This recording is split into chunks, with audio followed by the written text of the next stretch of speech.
يعني أنا أعرف لطفي بوشناق لما كان شغال في الخطوط التونسية في القاهرة في الثمانينيات. لما راح لطفي بوشناق الإذاعة المصرية عشان يمتحن افتكروه هيقول أي حاجة، فإذا به يغني لسيد درويش، يغني من أجمل ما غناه سيد درويش ولحنه سيد درويش.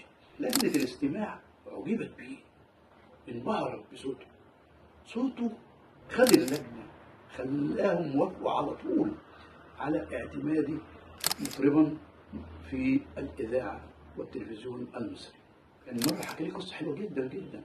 لما رتيبة حفني رحمة الله عليها سمعت صوته وتبنته في الأوبرا وقالت له أنت لازم تكون هنا كل سنة وكل مناسبة نحييك فيها وتحيينا فيها بأغانيك، بمزيكتك، بمواويلك، بأغانيك، بنبضك الفني المستمر والقائم على الرقي